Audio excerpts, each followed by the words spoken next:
afaanuma keenyaan katabne dubbifna afaanuma keenyaan katabne dubbifna abbaa jennee kana kanumaan jalqabna afaanuma keenyaan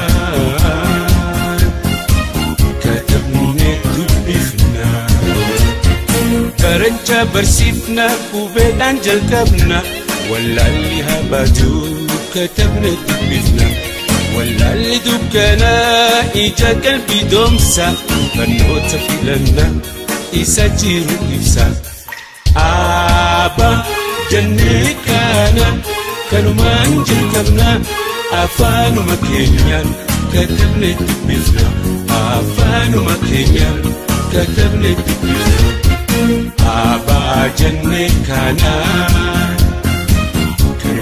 kanumaan jalqabna afaanuma keenyaan katabne dubbifna.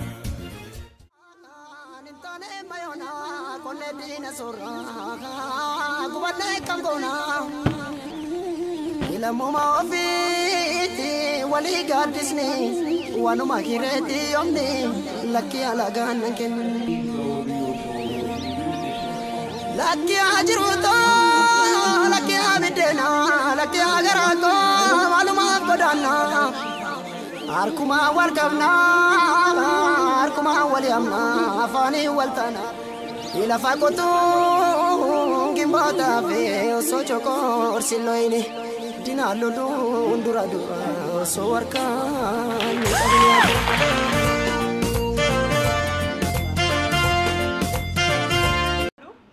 Toltu Tufa is a young lady with abundant energy and a clear objective. My aim is to create Oromo educational resources for every child, in every family, in every home.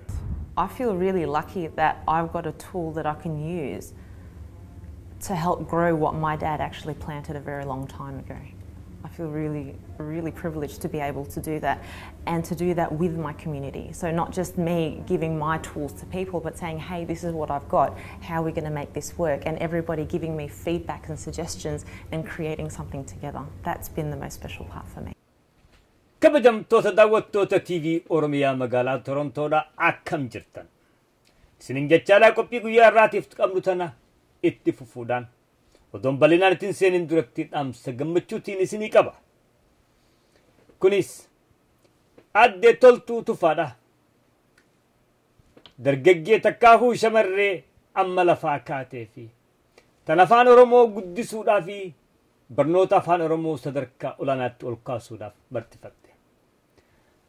Adde Toltuu Tufaadha. Afaan Oromoodhaa keessaafuu ijoolleen Oromoo biyya alaa jirtu kun salphinaan akkaataa itti baratanii fi meeshaa ammayyaatiin akkaataa itti barachuu danda'an bifa qindaawaa tokkoon dhihaachuu isiidha. Marti keessanuu Oromoon addunyaarra jirtu quba qabdan. Akkaataa isiin hojii kana xumurachiiftees takkaafuu eegaltees kan nama dinqisiisu ture. Bifa addaatiin bifa qindaawaa tokkoon kan tilmaameen akka jaarmayaatti hojii isiidha kan bakkaan geessa ture.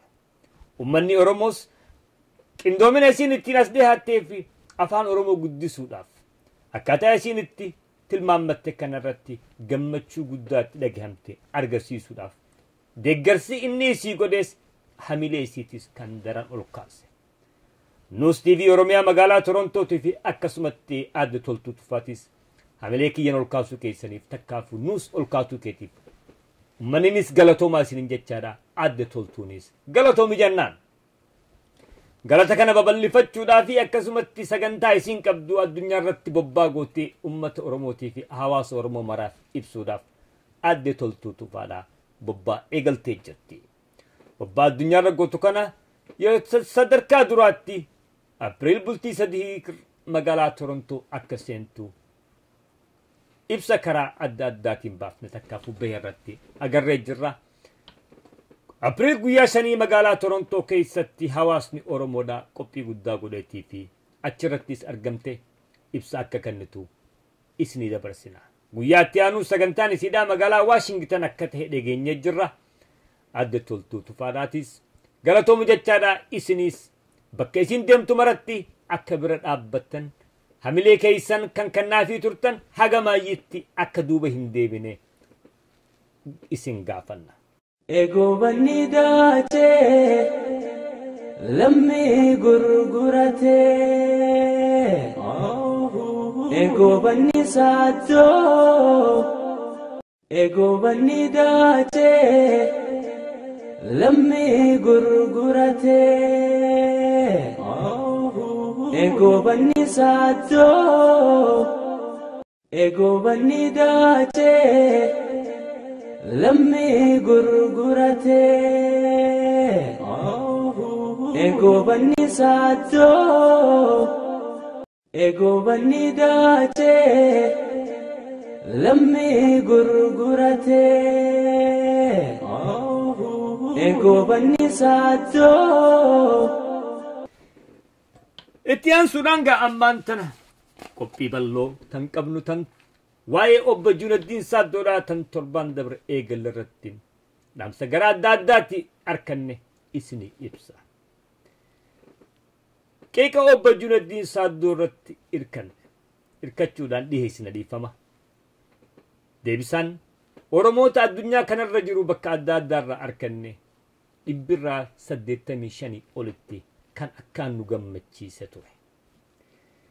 Oromoonni keessaafuu yeroo keessan fudhattanii bilbilaan magaalota akka Melbourne, Johannesburg, Kampala, Nairobi, Gobba, Hadama, Finfinne, Cairo, Berlin, Oslo, Paris, Coventry, London, Toronto, Washington, Winnipeg, Atlanta, Dallas, Minneapolis, Calgary, Edmonton, Seattle, Vancouver fi Portland irraa nu qunnamtan baay'ee nu gammachiisee jira. Galatoomaa isiniin jenna. Galata qullaa osoo hin tahin deeggarsi keessan kan akka namaatti nu deeggaru osoo hin tahin. TV'n Oromiyaa magaalaa Torontoodha.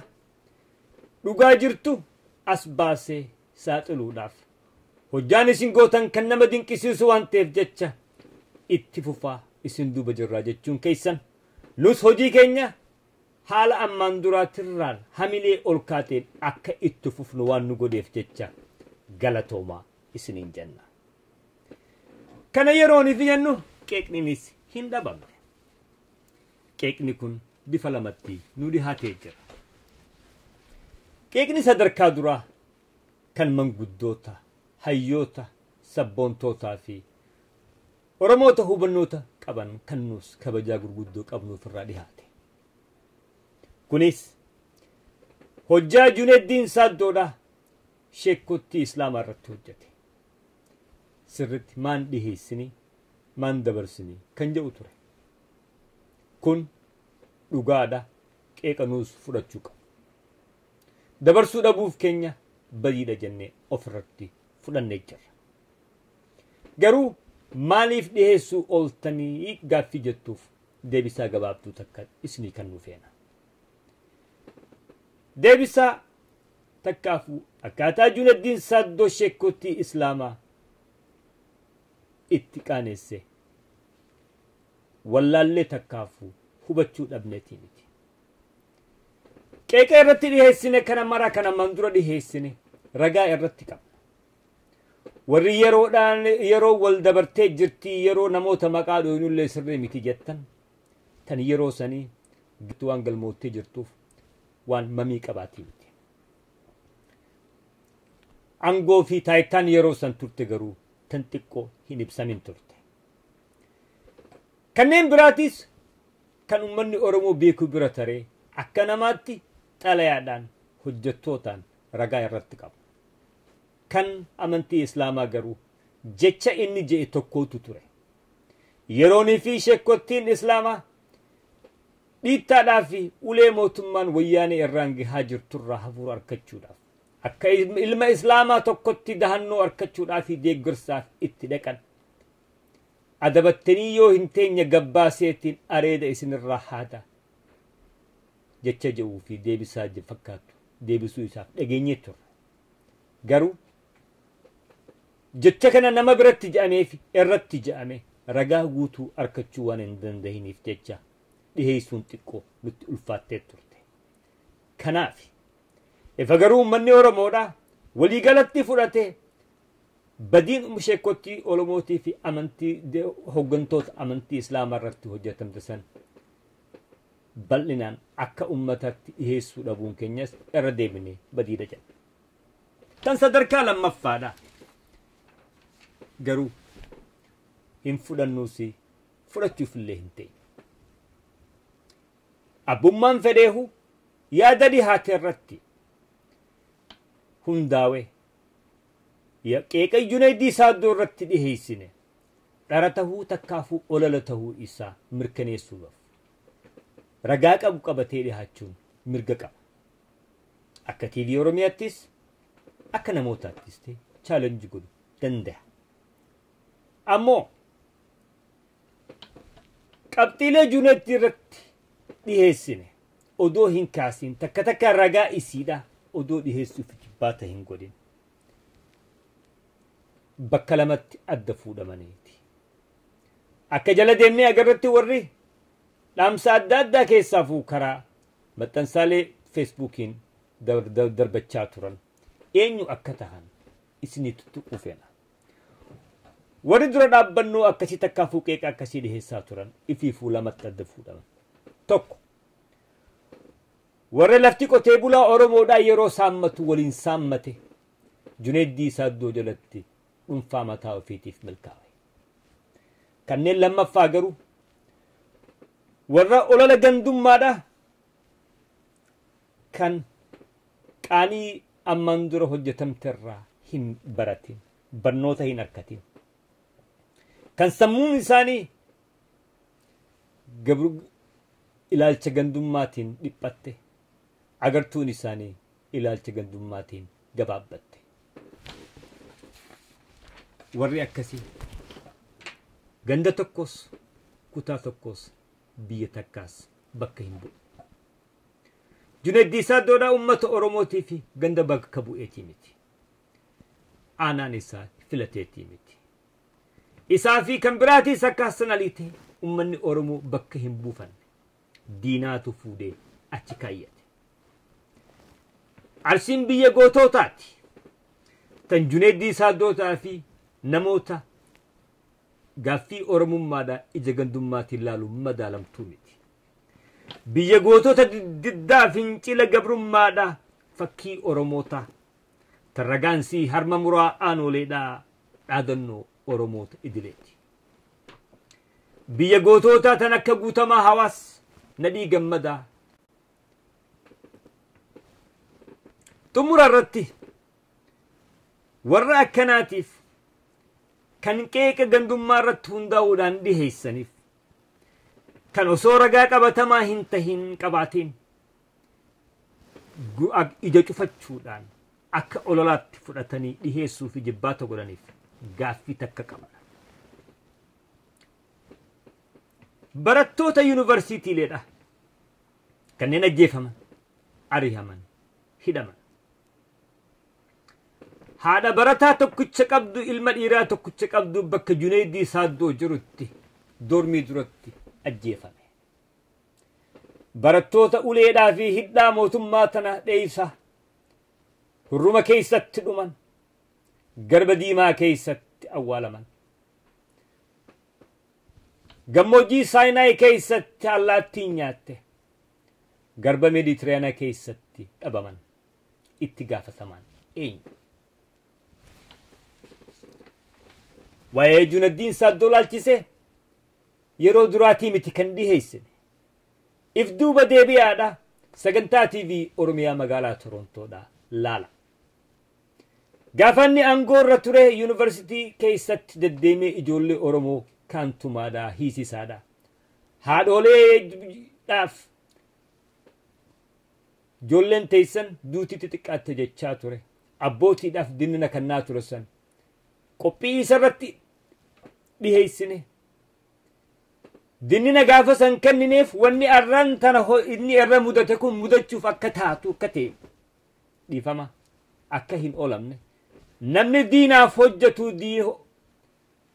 diina jalatti dahoo harkatee ummata isaa miidhu ummata isaa hubu akka meeshaatti guyyaa tokko darbamuu hin oolamtu ummata ofiitiin tufamuun hin oolamtu waan jiru itti dhiheessinee turre. Qophii teenya gaafasii iftuu badee bi'aa laala. Gaafa inni aangoo irraa buus qophii dhiheessineetu turre. Saniis of duuba deebi'aa laala. Juneedin Saaddoo irratti kan ammaa kun kan yeroo sadaffaadhaati. Kana duuba maaltu adda godhe? Gaafa inni aangoo irra jiru jechoota ammaa olii ciccimaa kanatti darbannee turre. Eessa turtan gaafa sana? Qeeqni keessan maa calliftan? TV'n Oromiyaa magaalaa Torontoodha. Ergamtoota wayyaanee tokkollee tokko oliin caalchisu. Juneedin Saaddoo kan duraati malee kan maayyiitiisii miti. TV'n Oromiyaa magaalaa Torontoodha. Warra harka diinaa jalatti dahoo harkatee ummata isaaniidhaa jiru yeroo hundarraa'u if duuba hin deebine. Ilmaan ayya diina jalatti jireenyaaf je'anii hojjechuun gantummaadhaa miti. Arraasiin eegalama. Bakkuma fedhattuu ilmi namaa tokko jiraachuu waan fedhuuf jecha haala keessa jirutti jiraachuun dirqama.